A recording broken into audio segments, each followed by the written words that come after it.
কৃষ্ণাইত মীন বিভাগৰ অভিযান 320 কিলোগ্ৰাম ফৰ্মেলিনযুক্ত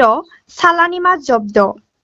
বহিৰাজ্যৰ পৰা আমদানিকৃত চালানী মাছৰ বিৰুদ্ধে গোৱালপাৰা জিলাৰ কৃষ্ণাইত মীন বিভাগৰ অভিযান কৃষ্ণাই আৰক্ষীৰ সহযোগত চলোৱা এই অভিযানত জিলা মীন বিভাগে কৃষ্ণাই বজাৰৰ পৰা 13টা কাৰ্টুনত 320 কিলোগ্ৰাম বিষাক্ত ফৰ্মেলিনযুক্ত চালানী মাছ জব্দ কৰে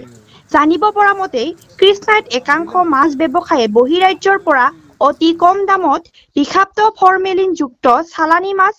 ক্ৰয় কৰি সাধাৰণ ৰাজ্যৰ মাজত অধিক দামত বিক্ৰী কৰা তথ্য লাভ কৰি গোৱালপাৰা জিলা মীন বিভাগে হঠাৎ কৃষ্ণাইত অভিযান চলায় অভিযানত 320 কিলোগ্ৰাম ৰূপচান্দা আৰু পাঙাছ মাছ জব্দ কৰিবলৈ সক্ষম হয় বিভাগে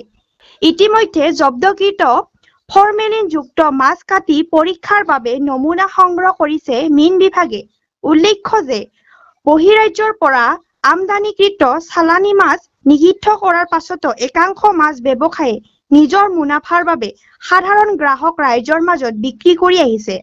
এই মাছ ব্যৱসায়ীসকলৰ বিৰুদ্ধে মীন বিভাগে অধিক কঠোৰ হ'ব বুলি জানিবলৈ দিছে ফিচাৰী ডিপাৰ্টমেণ্টৰ মানুহ আহি ধৰিছে কিবা বৰফ দিয়া মাছ বোলে কিবা চালানী মাছ কিবা ফৰ্মেট জাতি কিবা মেডিচিন দিয়া থাকে বোলে এইকাৰণে মাছবিলাক ধৰি আনিছে ইয়াতে আছে আপোনাৰ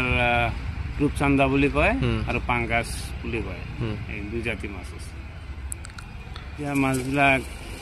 পুতি থ'ব বোলে মাছবিলাক এনে ঠিকেই আছে কোনো বেয়া হোৱা নাই এখন কি ঔষধ আছে না আছে এইবিলাক চেক কৰিব কাটি কুটি লৈ গেল কৃষ্ণ বজাৰ